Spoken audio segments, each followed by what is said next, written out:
Selamat malam, Bapak dan teman-teman sekalian. Di sini saya akan mempresentasikan proposal saya yang berjudul Perancangan Sistem Informasi Pendataan Kesehatan Posyandu Lansia berbasis mobile. Bab 1, pendahuluan, latar belakang. Posyandu Lansia merupakan pusat kegiatan masyarakat dan dedikasikan untuk memberikan pelayanan kesehatan kepada lanjut usia. Posyandu lansia diselenggarakan untuk meningkatkan pengetahuan dan perkembangan kesehatan lansia. Salah satu permasalahan lansia yang paling mendasar adalah masalah kesehatan.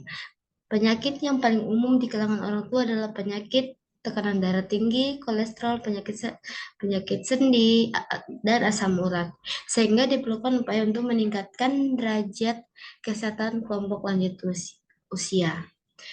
Sistem pendataan posyandu lansia masih menggunakan sistem manual, sesederhana dengan mencatat melalui buku. Banyak kekurangan yang sering ditemukan pada proses pelaksanaan sehingga menyebabkan kesalahan dalam pengumpulan informasi dan juga petugas tidak memberikan buku posyandu kepada lansia sehingga mereka hanya mengingatnya.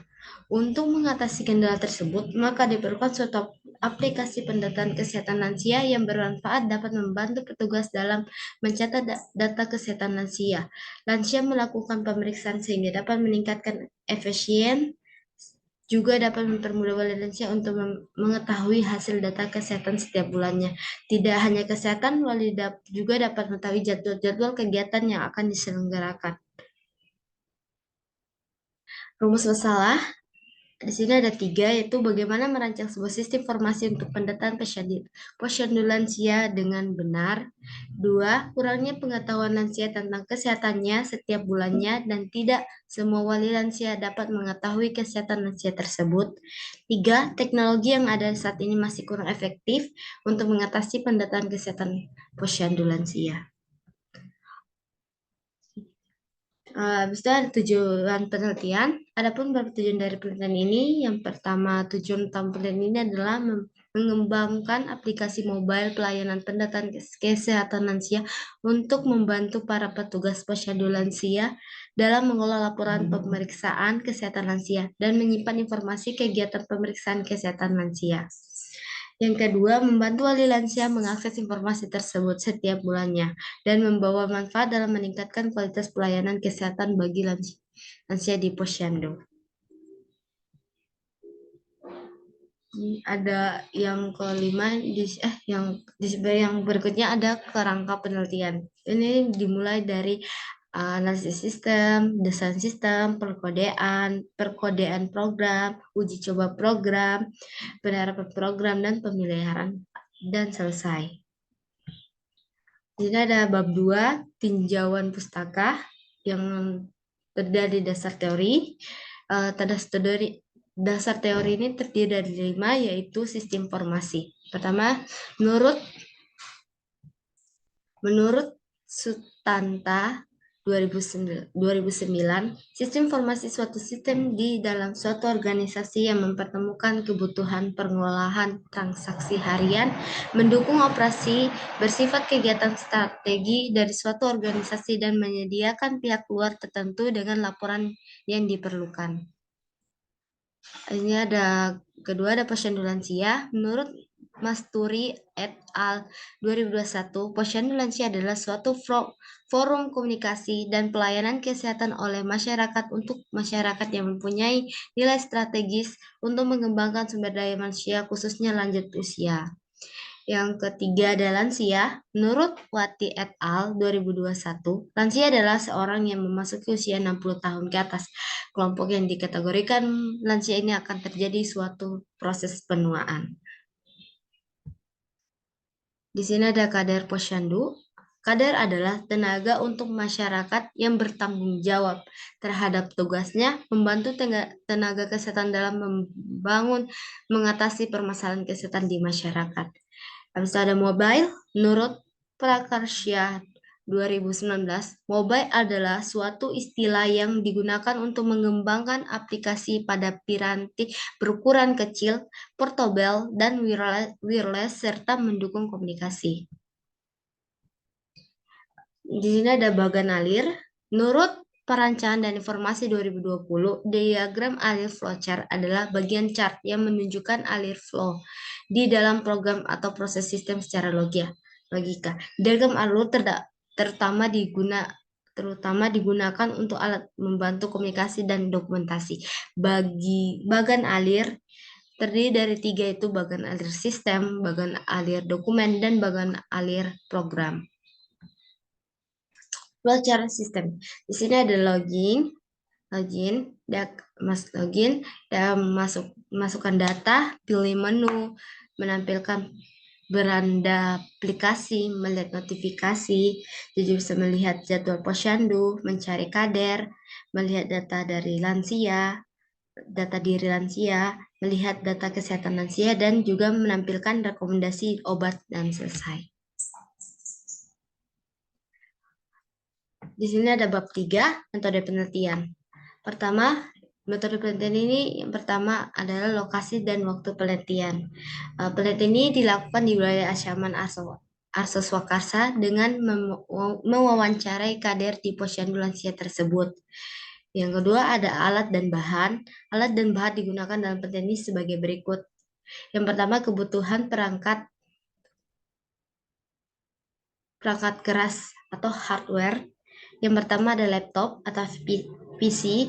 Jenis laptop yang digunakan untuk perancangan ini yaitu laptop Acer, prosesor Intel Inside N4000, RAM 4 GB, 1000 HDD untuk memudahkan perancangan ini dilakukan. Ada yang kedua ada kebutuhan perangkat lunak atau software. Yang pertama ada Word untuk mengelola teks, pengolahan dokumen, laporan, dan lain sebagainya. Kedua ada Figma, perangkat lunak yang berfungsi untuk mendesain UI atau UX.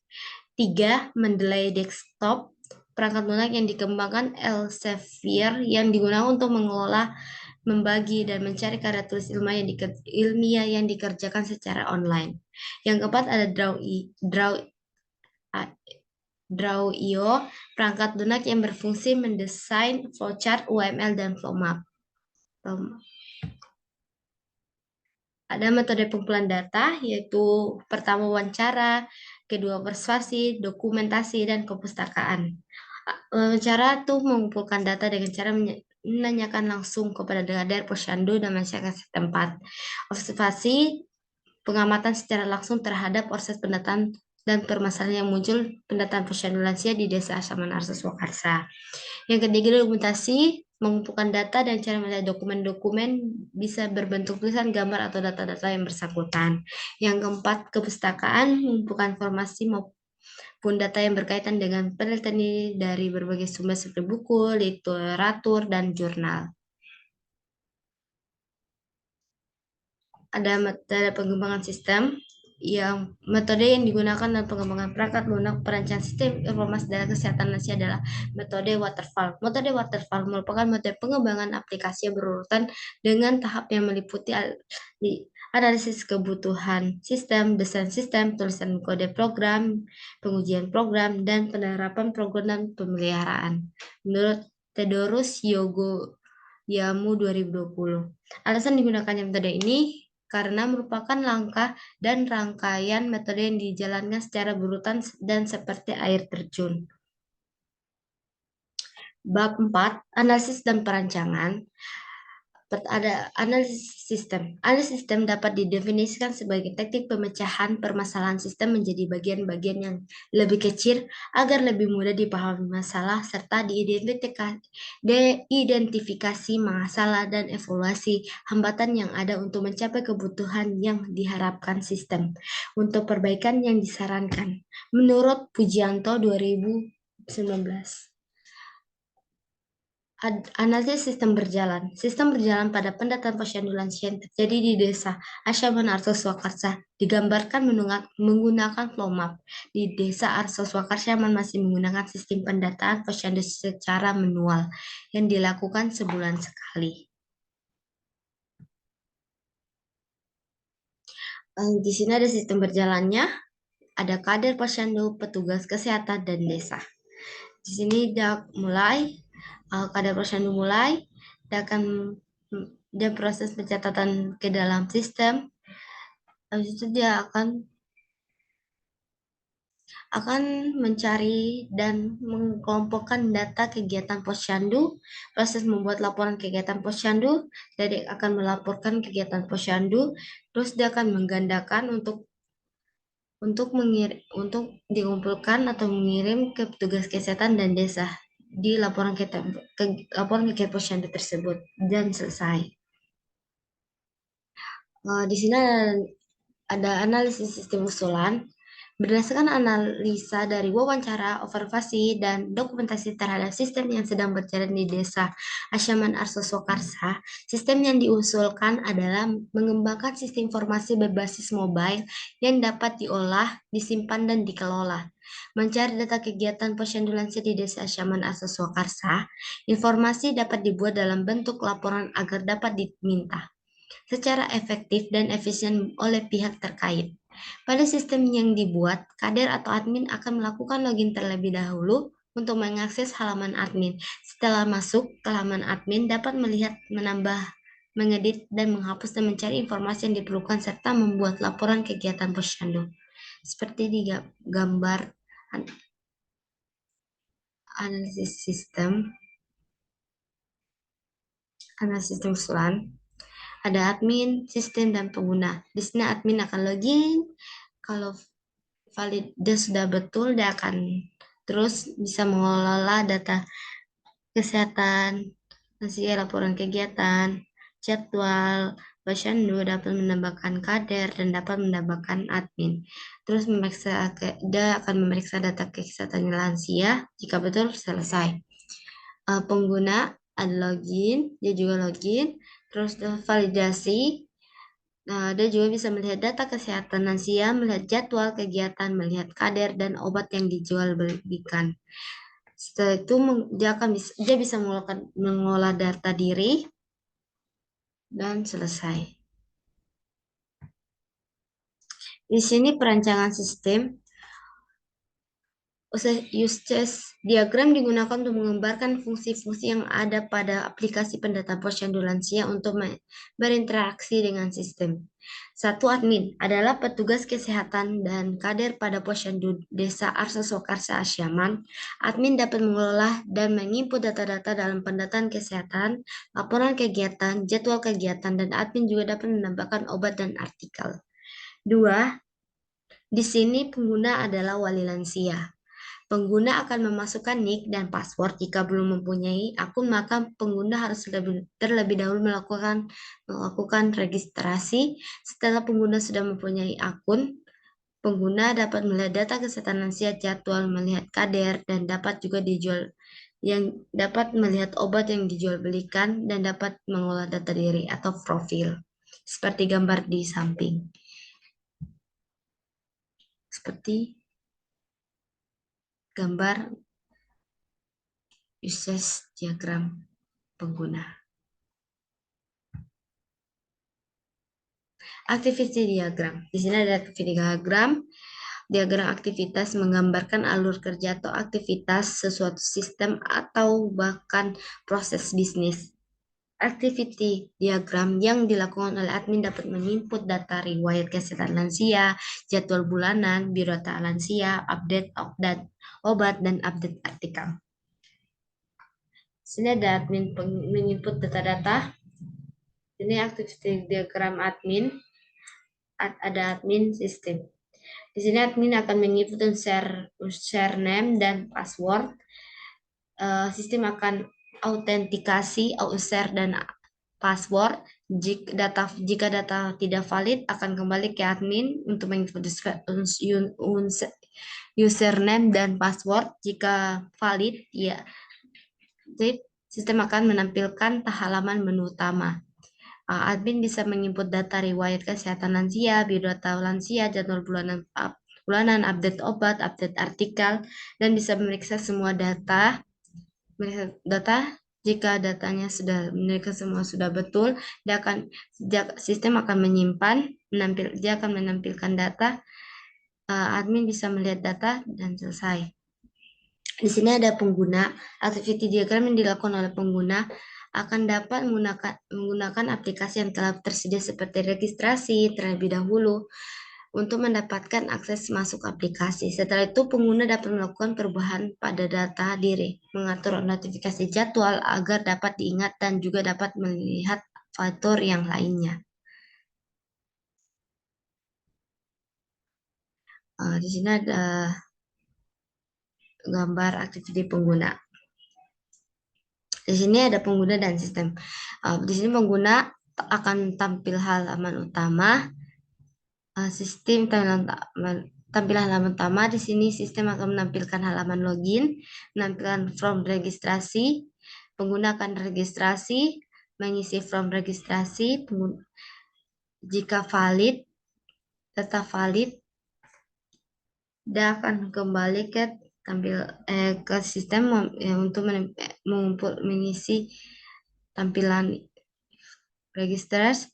Terus dia akan pengguna akan login, dia login, sistem akan tampilkan halaman utama, tampilan jadwal, pengguna bisa memilih pengaturan notifikasi jadwal. Dia bisa mengatur notifikasi jadwal untuk misalnya kegiatan selanjutnya. Tampilan notifikasi, dia milih itu mengatur notifikasi jadwal, dia akan menampilkan di tampilan notifikasi. Habis itu dia bisa melihat, pengguna bisa melihat di sini dia bisa melihat tampilan fitur cari kader, tampilan fitur obat, tampilan fitur riwayat kesehatan lansia, tampilan biodata lansia, tampilan fitur artikel, tampilan fitur profil. Di sini pengguna bisa mengedit profil. Jika selesai, dia bisa menyimpannya, menampilkan data, dan selesai. Di sini ada perancangan tatap muka. Pertama, ada tampilan halaman logo, welcome posyandu. Ada tampilan login, dia akan, kalau dia sudah ada terdaftar, dia bisa masukkan nick dan password. Jika belum, dia akan terlebih dahulu registrasi. Ini tampilan halaman registrasi. Ada nama, nick, email, password masuk. Jika sudah, ada tampilan beranda. Di sini ada tampilan beranda, ada jadwal cari kader, obat, buat kesehatan, biodata, halaman utama, artikel, profil.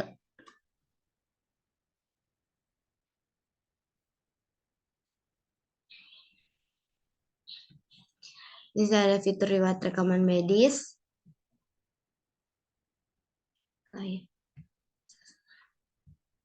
Di sini ada fitur jadwal. Di sini akan ada jadwal yang akan diinput oleh admin. Jadi bisa dilihat. Ada tampilan fitur cari kader. Di sini wali lansia bisa mencari kader misalnya contoh untuk chat dia atau tanya-tanyakan hal itu, ada nomornya di bawah, bisa dia chat. Di sini ada fitur obat. Di sini ada rekomendasi obat yang bisa dijual belikan, dia bisa melihat. Habis itu ada tampilan fitur deskripsi obat. Nah, dia bisa melihat deskripsi obat-obat ini untuk apa, berfungsi untuk apa. Di sini ada tampilan fitur riwayat rekaman medis. Di sini rekaman medis, fitur riwayat rekaman medis, ada tampilan pertama. Tampilan isi halaman fitur riwayat rekam medis. Di sini ada laporan rekam medis lansia. Ada tampilan fitur biodata lansia, ada lansia, tampilan fitur notifikasi. Di sini ada notifikasi yang akan masuk di notifikasi, misalnya jadwal atau data atau artikel terbaru. Di sini ada tampilan artikel. Saya tampilan artikel ini ada tampilan deskripsi fitur artikel, deskripsi tentang misalnya mau tahu tentang masalah gigi pada lansia, selalu ini tentang artikelnya. Ini adalah fitur profil. Ini ada tampilan edit profil.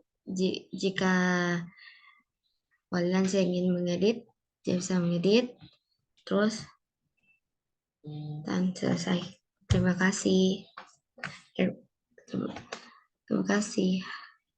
Sekian dari hasil presentasi proposal saya. Terima kasih.